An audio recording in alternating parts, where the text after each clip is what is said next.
Week 1 of NFL free agency is over and done with, which means we are turning our attention to the NFL draft, where the Giants have the 6th overall pick and an opportunity to change this franchise immediately and for the upcoming future years. We're going to dive into that around the corner. But first, if you are ready for the NFL draft, I always go back and forth. What do I like more, free agency or the draft? I'm a draft guy. I like seeing these kids' dreams come to life and the Giants adding some young talent. If you're ready for the NFL draft like I am, hit that thumbs up icon right now.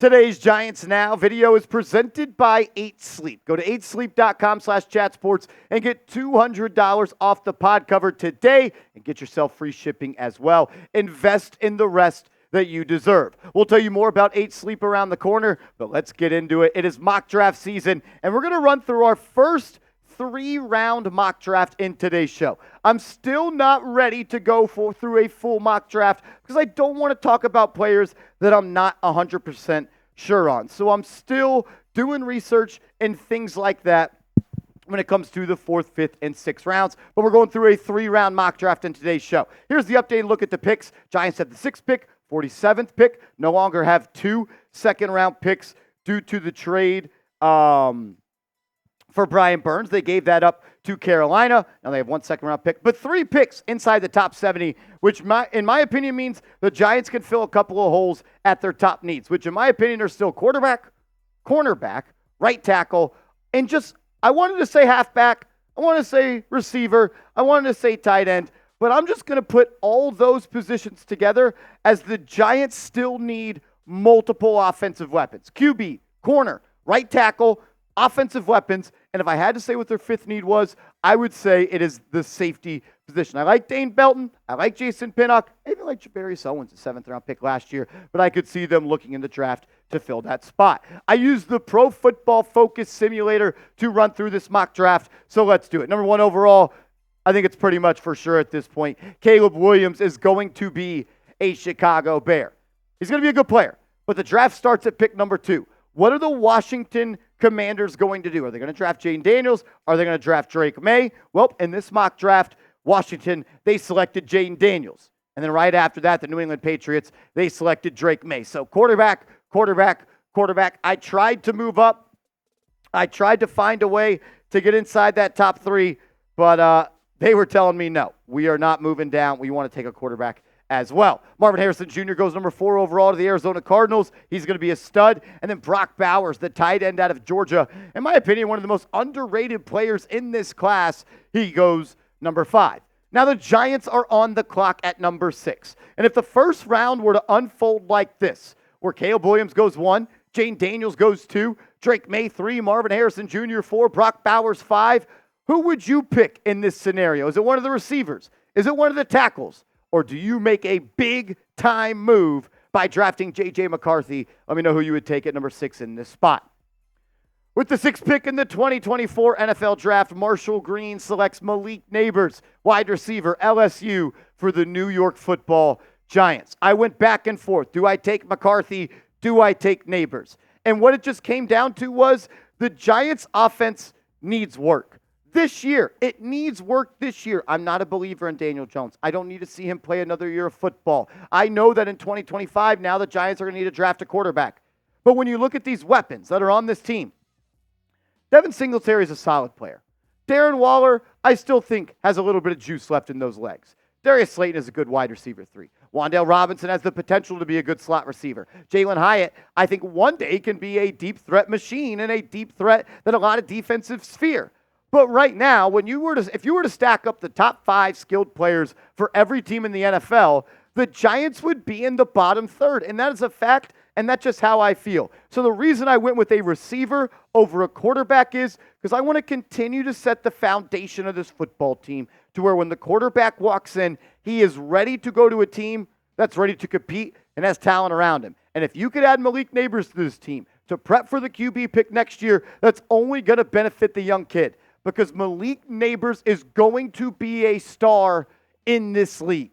He is a special talent, ladies and gentlemen. 2 years of big-time production at LSU. over 70 catches in 2 years, over 1,700 yards in 2 seasons, 14 touchdowns this year, an average yards per catch of 17.6. But my favorite thing about him is when he gets the football in his hands in space, he can go the distance. He is a threat to take it all the way every single time he touches it.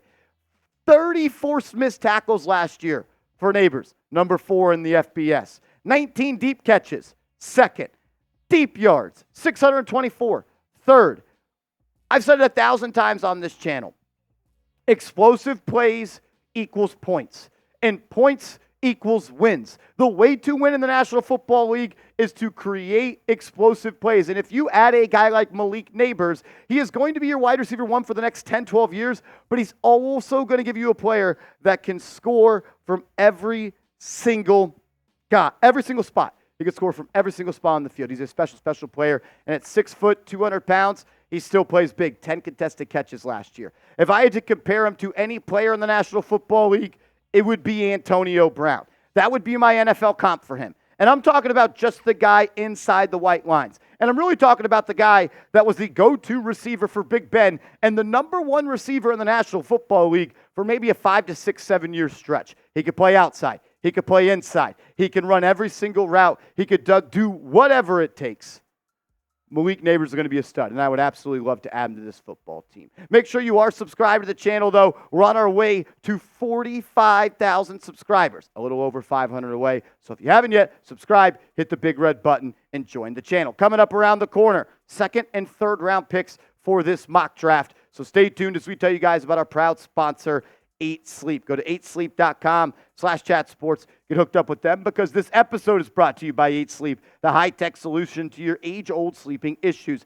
8 Sleep's Pod 3 cover slips right over your mattress, bringing heating and cooling tech that keeps you comfortable and sleeping deeper for a better, more restful night. I love 8 Sleep because it has totally stopped my night sweats. I'm a guy that needs the AC to be cool and the fan to be on, and I still find a way to sweat. That was until I got hooked up with the pod cover that can be added to any bed like a fitted sheet and allows you and your partner to cool or warm your side of the bed as low as 55 degrees and up to 110 degrees. In addition to keeping you up at the perfect temperature all night, the pod also tracks your sleep and health metrics. On average, pod users see their sleep quality improve by 32% after just 1 month on the pod. Go to 8sleep.com/chatsports. Get $200 off, plus free shipping on the pod cover by 8 Sleep. Invest in the rest you deserve with the 8 Sleep pod. All that information will be down in the comments and description of today's video. So in round 1, I took the excellent receiver out of LSU, and now I'm going to a guy that we need to cover excellent receivers. And that is Kyrie Jackson, the 6'3", long, lengthy, athletic cornerback out of Oregon. The Giants are very thin at the cornerback position. I'm a big fan of Deonte Banks, but that's really the only guy that the Giants have on this roster. And I think adding a guy like Jackson would help you in the future, but also help you right now. As you see on screen, you see some pros and cons for a guy like Kyrie Jackson. And it's typical stuff. He's someone that needs to get better, but he also shows some really high-end traits. I think he's a player that maybe needs a year to continue to evolve, but I think he's only going to get better in this league. Very physical, really lengthy, obviously at 6'3", 6'4", excels in press coverage. And he did not miss any tackles in 2023. As we all know, the Giants want to run packages with a lot of DBs on the field. They're going to need guys to stop the run. You look at some of his coverage stats from this past year, a passer rating when targeted of just 41.6. He had 3 interceptions to allowing just 1 touchdown, 7 PBUs, had 25 tackles, 5 tackles for loss, 2 sacks. So he's a big corner, and he tested pretty well at the NFL Combine as well. He could play outside. That's where he's going to play. But he's also someone that's not afraid to mix it up in the run. He measured almost at 6'3.5", 194 pounds. He ran a 4.5 40. He's got arm length 32+ inches. This guy is an athletic freak. That's why he got an RAS score of 94.2 on a scale of 10. He's a special athlete. And I think with the right coaching, Jerome Henderson, a great DB coach, he can learn to play the game the right way and continue to get better. And the Giants' depth at the cornerback position, it's concerning. Yeah, you got Deonte Banks. But after that, what do you really have? Nick McLeod, I think, is a good slot and special teams guy, but I don't really want him playing all of the snaps. I like Cordell Flott, but he showed me he's not ready to be a starting contributor in this league. Trey Hawkins is not an NFL player at this moment in his career, and Aaron Robinson has pretty much not played for the last 32 ball games. Giants need to address the cornerback position, whether that's in free agency or the draft. I like this pick here. High upside, big time talent, and a huge athlete that has some nice series production in college with him. Last pick of this mock draft, I selected the running back Jaylen Wright out of Tennessee with the 70th overall pick in the 2024 NFL Draft. My theme in this mock draft was to add offensive playmakers to this team. You do that in round 1 with Malik Nabers, and you do it in round 3 with Jaylen Wright. Over 1,000 yards last year, 4 touchdowns, but it's the yards per carry and his home run hitting ability that I think would give something to this Giants offense that they just do not have in the backfield right now. I like Devin Singletary. He's an in-between-the-tackles runner. He gets downhill. He's going to fight for tough yards. Jaylen Wright can turn a 3-yard gain into a 75-yard gain. He is a special running back. He is an elite talent, and he was one of the best testing athletes at the NFL Combine. A 4.38 40. He was graded out as a 9.82 by the RAS metric. Only goes up to 10. A 38-inch vertical. Comes out at 5'10", 210 pounds. The dude is special. He had 19 runs of 15-plus yards, and he had 43 missed tackles forced last year. Dynamic running back. I know you don't win with running backs in this league, but you win with playmakers. And he's a playmaker. And the Giants, they need a lot more of those guys on this offense. No matter who the quarterback is, you improve the offensive line. Now we'll get some guys that can go put some points on the board for you, get some first downs, keep the chains moving, and create explosive plays. Malik Nabers, round 1. Kyrie Jackson, round 2. You need a corner. Maybe reach for him a little bit, but I thought he was the best corner on the board, and I think that's what you need. And Jaylen Wright, I thought it was the best playmaker on the board at this time. Grade this mock draft for me, A, B, C, D, or F. I want to hear from you guys in the comment section. It's not official mock draft until someone gives me an F. So I expect that to come because this is a pretty official mock draft in my opinion. Make sure you guys are following me over on social media at @MarshallGreen_ on Twitter and Instagram. Hit me up over there. Make sure to hit that like button on your way out.